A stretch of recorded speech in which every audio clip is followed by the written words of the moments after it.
Hello दोस्तों, सभी को राधे राधे, जय श्री कृष्ण, हर हर महादेव।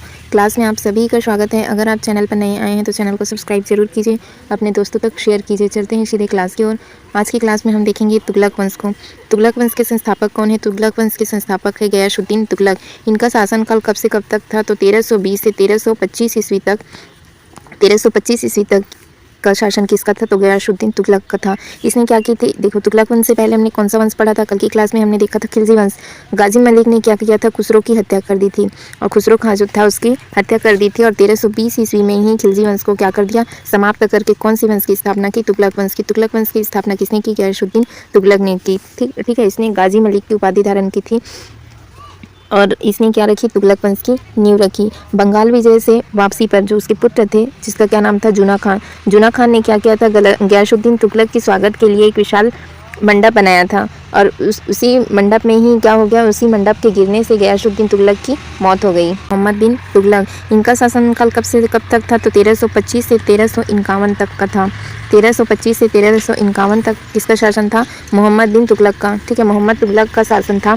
मोहम्मद बिन तुगलक का नाम क्या था? तो इनका नाम जूना खान था। ठीक है, जो गयासुद्दीन तुगलक का पुत्र था जूना खान, उसी का नाम क्या था? मोहम्मद बिन तुगलक था। गयासुद्दीन तुगलक अपने पुत्र जो जूना खान थे उसे क्या बनाया था? अपना उत्तराधिकारी घोषित किया था। 1325 ईस्वी में क्या हो जाती है? गयासुद्दीन तुगलक की मृत्यु हो जाती है, और जूना खान ही मोहम्मद बिन तुगलक के नाम से क्या बनता है? सुल्तान बनता है। जूना खान ही क्या बनता है? मोहम्मद बिन तुगलक के नाम से सुल्तान बनता है। मोहम्मद बिन तुगलक सल्तनत काल का क्या था? तो सर्वाधिक विवादास्पद सुल्तान रहा है। उच्च कोटि का सेनापति, विद्वान और लोकप्रिय न्यायप्रिय शासक था। उन्होंने क्या किया था? तो विभिन्न जो अभिनव था उनका प्रयोग किया उसने, किंतु उनकी अव्यवहारिकता एवं क्रियान्वयन के दोषों के कारण समस्त प्रयोग क्या हुए? असफल सिद्ध हो गए। मोहम्मद बिन तुगलक को क्या कहा जाता है? मोहम्मद बिन तुगलक को पागल सुल्तान के नाम से जाना जाता है। पागल सुल्तान इसको किसने कहा है? एल्फिंस्टन। ठीक है, एल्फिंस्टन ने इन्हें क्या कहा है? पागल सुल्तान। पागल सुल्तान के नाम से किसे जाना जाता है? तो तुगलक वंश के जो कौन थे? मोहम्मद बिन तुगलक, उसे किस नाम से जाना जाता है? तो पागल सुल्तान राजा के नाम से जाना जाता है। इनकी सर्वाधिक प्रचलित रचनाएं कौन कौन सी, योजनाएं कौन कौन सी है?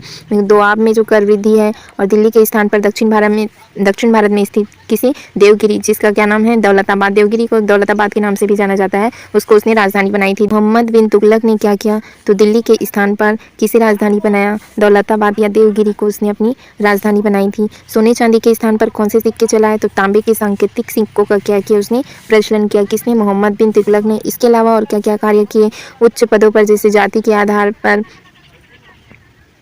जो नियुक्ति होती थी, उनके बजाय क्या किया उन्होंने? योग्यता के आधार पर नियुक्ति की।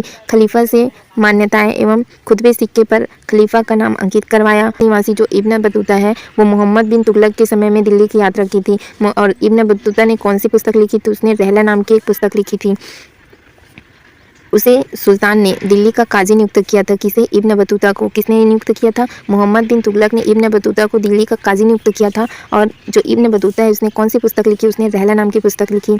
1351 ईस्वी में सिंध के जो भट्टा में मोहम्मद बिन तुगलक की क्या हो जाती है? मृत्यु। इसकी मृत्यु पर बदायूं ने टिप्पणी की थी, प्रजा को सुल्तान से एवं सुल्तान को क्या होगी? प्रजा से मुक्ति मिली। ये मोस्ट इंपॉर्टेंट लाइन है। प्रजा को सुल्तान से एवं सुल्तान को प्रजा से मुक्ति मिली, यह किसने कहा? बदायूनी ने कहा। किसके लिए कहा था? मोहम्मद बिन तुगलक के लिए कहा था। मोहम्मद बिन तुगलक के बाद जो उसका भाई है फिरोज शाह तुगलक, वह गद्दी पर बैठता है। कब? 1351 से 1300 कितना? 88 ईस्वी में। ठीक है, 1351 से 1388 ईस्वी में मोहम्मद बिन तुगलक का जो भाई था फिरोज शाह तुगलक, वह गद्दी पर बैठता है। मोहम्मद बिन तुगलक की मृत्यु के पश्चात उनका भाई फिरोज शाह तुगलक 1351 ईस्वी पर गद्दी पर बैठा।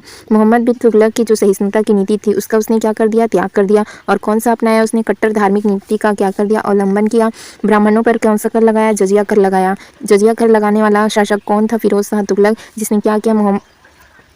ब्राह्मणों पर जजिया कर लगाया। नगरकोट स्थित जो ज्वाला मंदिर था, उसको उसने नष्ट कर दिया। ठीक है, ज्वाला मंदिर को किसने नष्ट किया? ज्वाला मंदिर को फिरोज शाह तुगलक ने नष्ट कर दिया। ये ज्वाला मंदिर कहाँ मिलेगा? तो ये नगरकोट में स्थित है। ठीक है, नगरकोट में स्थित जो ज्वाला मंदिर है, उसको किसने समाप्त कर दिया? फिरोज शाह तुगलक ने। उसने कर प्रणाली में सुधार किया।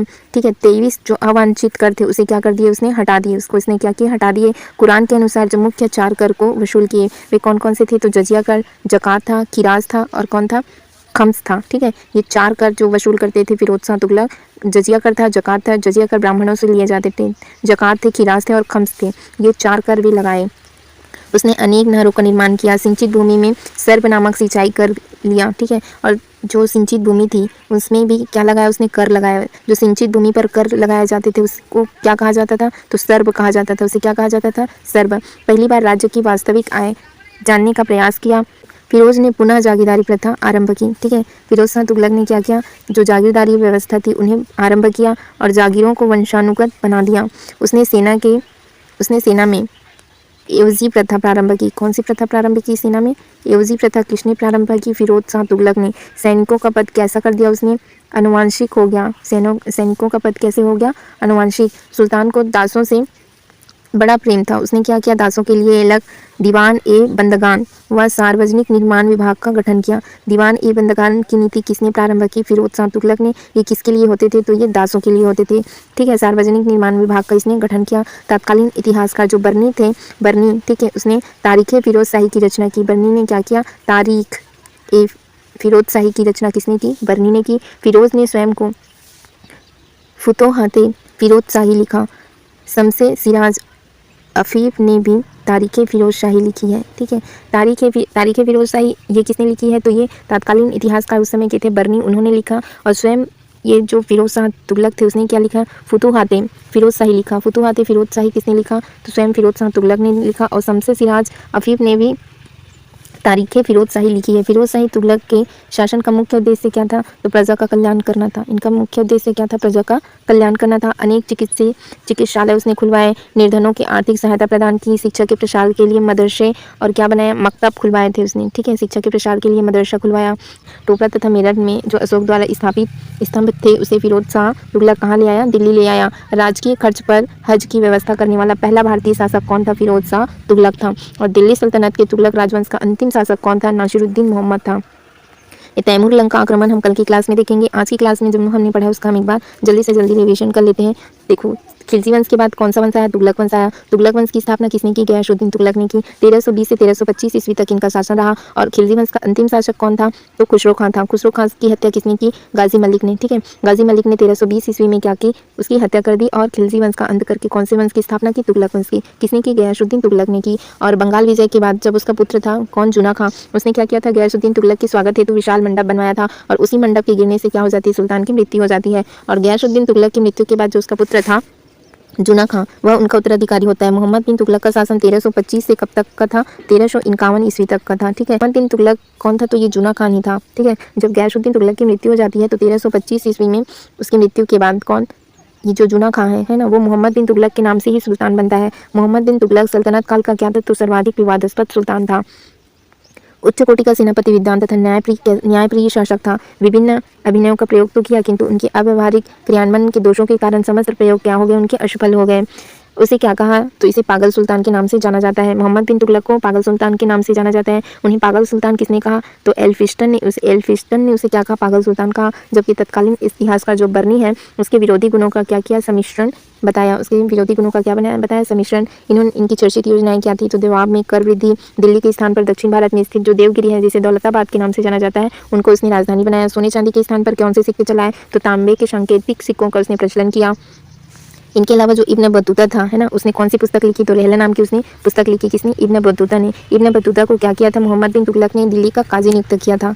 उसने क्या किया था, दिल्ली का काजी नियुक्त किया था। 1351 ईस्वी पर सिंध था, ठीक है। सिंध पर क्या हो जाती है, मोहम्मद बिन तुगलक की मृत्यु हो जाती है। बदायूनी ने क्या कहा, जब मोहम्मद बिन तुगलक की मृत्यु होती है तो बदायूनी क्या कहते हैं कि प्रजा को सुल्तान से और सुल्तान को प्रजा से क्या मिल जाती, मुक्ति मिल गई, ऐसा बदायूनी का कहना है। तो 1351 से 1388 तक इनका शासन था। फिरोज शाह तुगलक कौन था, तो मोहम्मद बिन तुगलक का ये भाई था। मोहम्मद बिन तुगलक की मृत्यु के बाद फिरोज शाह तुगलक 1351 ईस्वी में गद्दी पर बैठता है और मोहम्मद बिन तुगलक की सहिष्णुता नीति को क्या करता है, और त्याग कर कौन सी नीति अपनाता है, तो कट्टर धार्मिक नीति को अपनाता है। उन्होंने क्या किया, फिरोज शाह तुगलक ने ब्राह्मणों पर जजिया कर लगा दिए। और नगर कोट जो स्थित ज्वाला मंदिर है उसको किसने नष्ट कर दिया, फिरोज शाह तुगलक ने नष्ट कर दिया, ठीक। इनके अतिरिक्त क्या किया उसने, कर प्रणाली में सुधार किए। जो 23 ऐसे अवांछित कर थे, ठीक है, 23 ऐसे अवांछित कर थे उनको हटा दिया। कुरान के अनुसार मुख्य जो 4 कर थे वे कौन कौन से वसूल किए उसने, जजिया कर, जकात कर, खिराज कर और खम्स, ये 4 उन्होंने कर लगाए थे। इसने क्या किया था, तो अनेक नहरों का निर्माण कराया था। और जो सिंचित भूमि थी, है ना, उनकी जब सिंचाई हो जाती थी उन पर जो कर लिया जाता था उसे क्या कहा जाता था, शर्ब। उसे क्या कहा जाता था, शर्ब, ठीक है। पहली बार राज्य की वास्तविक आय जानने का उसने प्रयास किया और हिसामुद्दीन जुनैद ने राज्य की वार्षिक आय 6.75 करोड़ टंका आंखी। फिरोज शाह तुगलक ने पुनः जागीरदारी प्रथा को क्या किया, आरंभ किया और जागीरों को क्या कर दिया, उसने वंशानुगत बना दिया। इसके अतिरिक्त जो उसने सेना में एवजी प्रथा क्या कर दी, आरंभ कर दी और सैनिकों का पद भी कैसा कर दिया, तो इसका पद भी अनुवांशिक हो गया। और सुल्तान के को दासों से क्या था, बड़ा प्रेम था। दासों के लिए उसने अलग विभाग बनाए, दीवान ए बंदगान, ठीक है, ये किन के लिए था, तो दासों के लिए था। तत्कालीन इतिहासकार बर्नी ने तारीख ए फिरोज शाही की रचना की। ये पूछा जाएगा, तारीख ए फिरोज शाही की रचना किसने की, ये बर्नी ने की। और स्वयं फिरोज शाह तुगलक ने फुतुहाते फिरोज शाही किसने लिखी, फिरोज शाह तुगलक ने लिखी। और शमसे सिराज अफी ने क्या लिखी है, तारीख ए फिरोज शाही लिखी है। फिरोज शाह तुगलक के शासन का मुख्य उद्देश्य क्या था, प्रजा का कल्याण करना था। उसने क्या किया, अनेक चिकित्सालय खुलवाए, ठीक है, निर्धनों की आर्थिक सहायता प्रदान की। उसने शिक्षा के प्रचार के लिए मदरसे और क्या खुलवाए हैं, मकतब खुलवाए हैं। राजकीय खर्च पर हज की व्यवस्था करने वाला पहला भारतीय कौन था, फिरोज शाह तुगलक था। दिल्ली सल्तनत के तुगलक राजवंश का अंतिम शासक कौन था, नासिरुद्दीन मोहम्मद था, ठीक है, कौन था, नासिरुद्दीन मोहम्मद। और दिल्ली सल्तनत के समय से हमसे सबसे पहले हमने क्या पढ़ा, गुलाम वंश, ठीक है, गुलाम वंश। फिर आएगा हमारा खिलजी वंश को पढ़ा, खिलजी वंश। अब हम कौन से वंश देखें, तुगलक वंश। अभी आज हमने कौन सा पढ़ा, तुगलक वंश। इसके बाद हम पढ़ेंगे सैयद, फिर हमारा आएगा लोधी वंश। इस तरह से दिल्ली सल्तनत समाप्त होगा। आज की क्लास हम यहीं तक रखते हैं। वीडियो देखने के लिए आपका बहुत बहुत धन्यवाद। Thank you friends, thank you all.